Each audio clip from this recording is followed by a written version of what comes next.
ভগবান তোমাকে যা দিয়েছে তা নিয়েই তুমি সুখে থাকো। লোকের অনেক কিছুই থাকতে পারে, তোমার সেই জিনিসটা নাও থাকতে পারে। সেই জিনিসটা নিয়ে কিন্তু মন খারাপ করে কোনো লাভ নেই।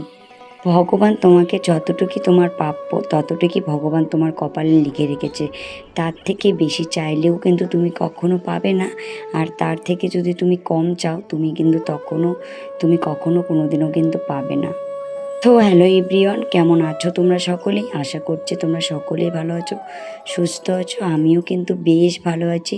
কোচবিহারের এই ছোট্ট একটা গ্রাম থেকে আমি শম্পা তোমাদেরকে স্বাগত জানিয়ে আজকে আরও একটি সুন্দর ভিডিও শুরু করতে চলেছি। আশা করছি ভিডিওটা অনেক ভালো লাগবে আর সম্পূর্ণ ভিডিও দেখার অনুরোধ রইল।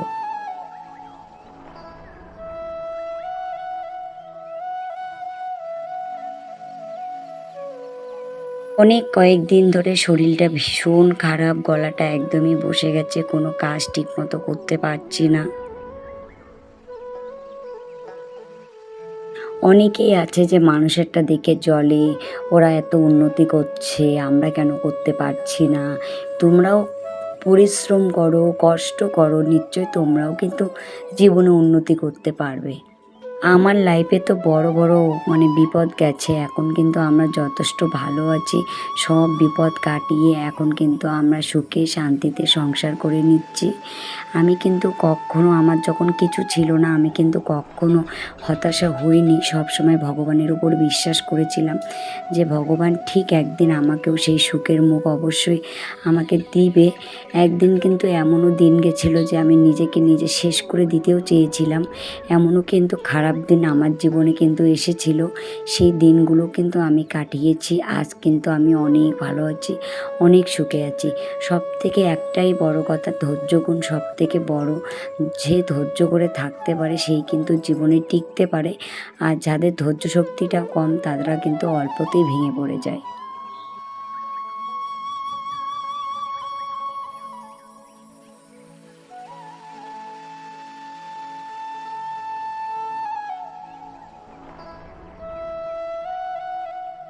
আমাকে নিয়ে একদিন পাড়ার লোক কত উপহাস করেছিল যে শ্বশুরবাড়িতে টিকতে পারবে না, ক্যাচাল, এত ক্যাচাল কেন লাগে। আমার ননদ ছিল বাড়িতে, এত প্রচণ্ড ক্যাচাল করেছিল। তোমরা দুদিন পর পরই একটা রান্না নিয়েও ক্যাচাল করেছিল, খেতে পারেনি। আমার রান্না এত খারাপ, সেই বিষয়গুলো, ছোট ছোট বিষয়গুলো নিয়েও কিন্তু চিল্লাহাল্লা করেছিল। তখন কিন্তু কি বলো তো, আমি তো এই বাড়ির, এই গ্রামের মেয়ে না, আমি তো এই গ্রামের বউ।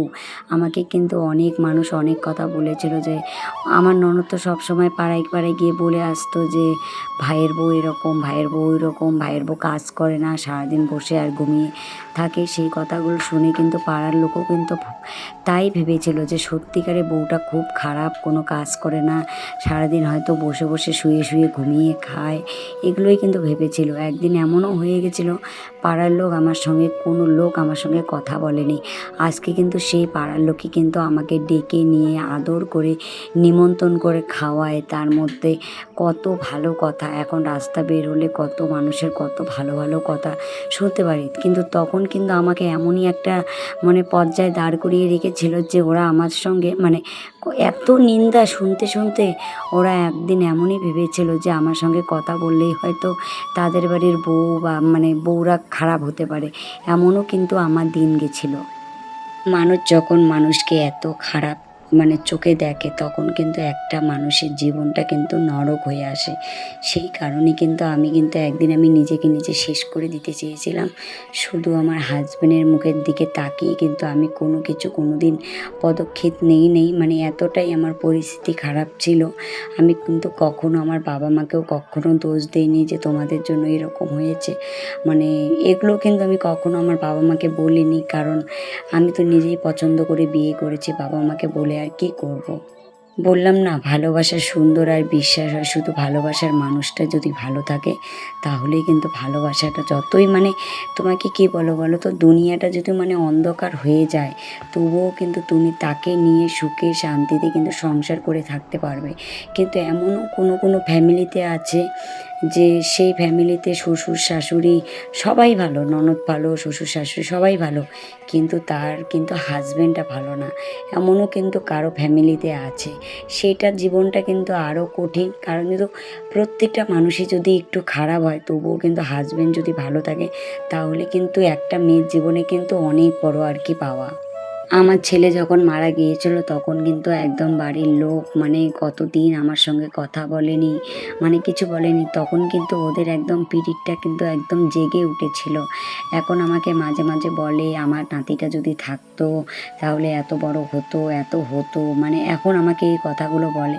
কিন্তু আমার কিন্তু সত্যিকারে বলো, ওরা যখন আমাকে এই কথাগুলো বলে আমার কিন্তু তখন একটুকু মায়া হয় না, কারণ একদিনকালে কিন্তু ওদের জন্যই আমার জীবনে এত বড় ঝড়ঝাপটা এসেছিল। কিন্তু এখন যখন ওদের মুখে এই কথাগুলো শুনি না তখন কিন্তু আমার আর একদমই ভালো লাগে না।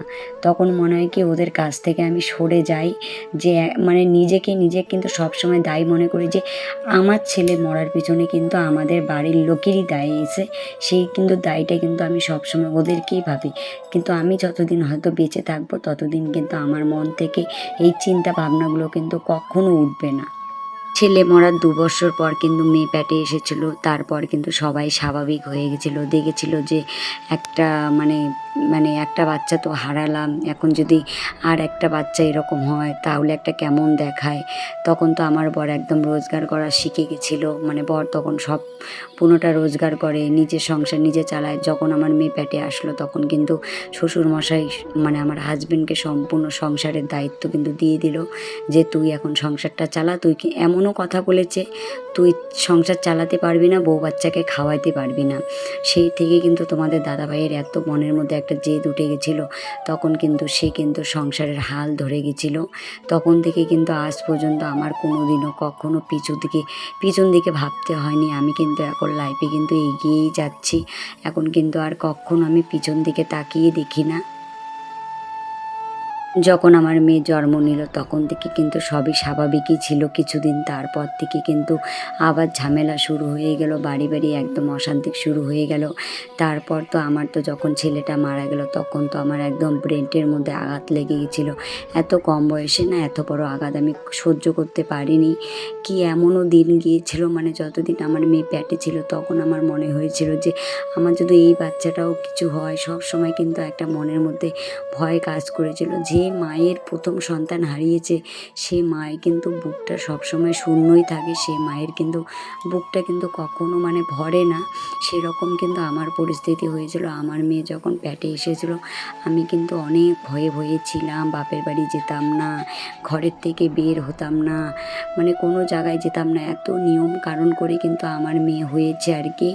মানে কত বৈদ্য, কত ডাক্তার সব কিছু কিন্তু দেখিয়ে ঠেকিয়ে, মানে আমাদের গ্রামে তো বলে যে ভূত ধরেছে ধরেছে, মানে তার জন্যও কিন্তু অনেক ট্রিটমেন্ট করা হয়েছিল, কোনো কিচ্ছু না। মানে প্রথম বাচ্চাটা নষ্ট হলে কিন্তু আমাদের গ্রামের মানুষ অনেক কথাই বলে, তা কিন্তু শুনে লাভ নেই। তার জন্য কিন্তু সবসময় একদম ডাক্তার বৈদ্য একদম লাগিয়েছিল। তারপর কিন্তু মেয়ে হলো, মেয়ে হওয়ার পর আস্তে আস্তে তোমাদের দাদাভাই আরও বেশি উন্নতি করা শুরু করলো।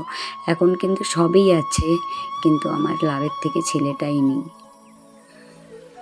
তারপর তো আমার মাথা ব্যথা শুরু হয়ে গেল। তোমাদের দাদাভাই জানো না কত জায়গায় আমাকে ডাক্তার দেখাতে নিয়ে গিয়েছিল, ব্যাঙ্গালোর, শিলিগুড়ি, মাথাভাঙা, কোচবিহার, প্রত্যেকটা ডাক্তারকেই কিন্তু দেখিয়েছিল। আমার এত মাইগ্রেনের সমস্যা শুরু হয়ে গেছিলো, মানে এই যে ব্রেনের মধ্যে আঘাত পেয়ে গেছিলো সেখান থেকেই কিন্তু মাইগ্রেনের ব্যথাটা বেশি হয়ে গেছিলো। তারপর ব্যাঙ্গালোরে গেছিলাম, ব্যাঙ্গালোর থেকে ওখানে চিকিৎসা করে আসা হয়েছিল। তারপর যখন 2020 সালে বাড়িতে আসলাম তখন কিন্তু বাড়িতে আরও প্রচণ্ড অশান্তি শুরু হয়ে গেছিলো, মানে এতটাই অশান্তি শুরু হয়ে গেছিলো আমাকে।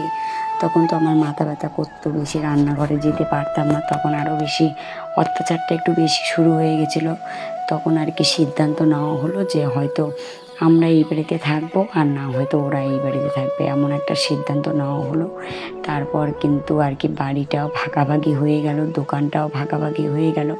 আগে কিন্তু একটা দোকানই ছিল লম্বা, সেখানে আমার শ্বশুরমশাই ছিল আর আমার হাজব্যান্ড ছিল, ওরা কিন্তু বাপ ছেলেই আর কি দোকান করতো। তারপর কিন্তু 2020 সালে সব কিছুই আলাদা হয়ে গেল, বাড়ি আলাদা হয়ে গেল, দোকান আলাদা হয়ে গেল, সম্পূর্ণটাই কিন্তু আলাদা হয়ে গেল।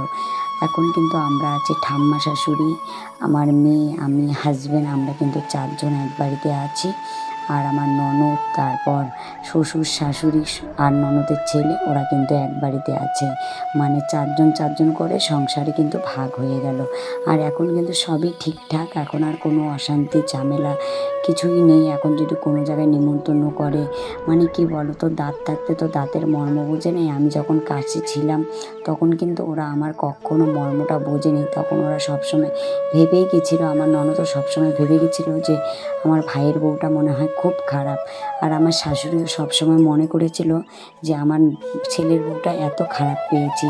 এখন কিন্তু ওরাই আমাকে বলে যে তোমার মতো ছেলের বউ পাওয়া ভাগ্যের ব্যাপার।